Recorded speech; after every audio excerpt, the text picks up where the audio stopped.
Bénissons le Seigneur. En ce jeudi de la 4e semaine de Pâques, comme il est beau de voir Paul et Barnabé dans la synagogue d'Antioche de Pisidie proclamer la bonne nouvelle, dérouler l'histoire du salut et montrer que Jésus est le Seigneur. Ils viennent d'Antioche de Syrie, où ils ont été mis en mission. Ils sont allés vers l'île de Chypre et à Paphos, ils ont obtenu la conversion du proconsul Sergius Paulus et de là, ils ont embarqué pour Antioche de Pisidie.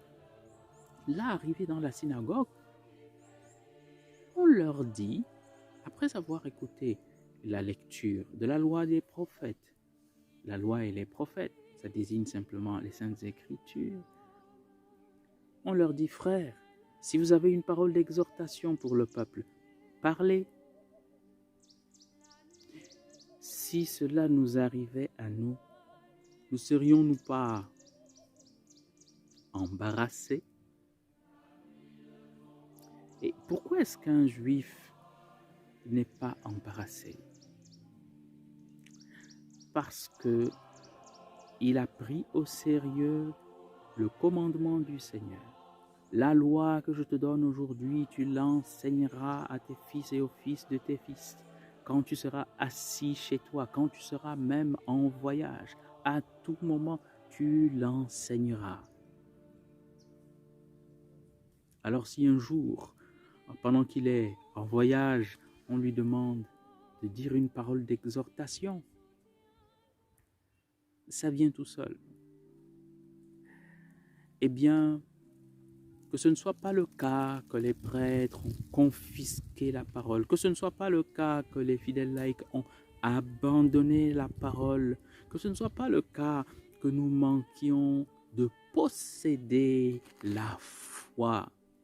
Mais alors, la posséder de manière intelligente, de manière à pouvoir l'articuler en parole.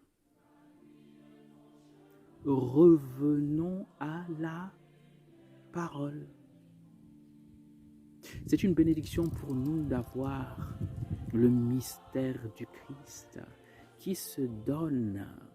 Le Verbe fait chair, se donne en nourriture. Et nous avons la grâce du Saint-Esprit vivant en nous, plus que n'importe quel juif pratiquant. Nous avons les outils et la puissance de Dieu, sa sagesse et son intelligence pour témoigner du Seigneur. Et le Seigneur est avec nous. Mettons-nous entre ses mains comme instruments. Laissons la parole remplir notre vie. Et à tout moment, qu'elle déborde. En famille, qu'elle déborde. Au travail, qu'elle déborde. Dans nos assemblées de groupes de prière, mouvements d'action catholique, dans nos communautés ecclésiales de base, qu'elle déborde en témoignage, en exhortation, en action de grâce, en louange et en bénédiction.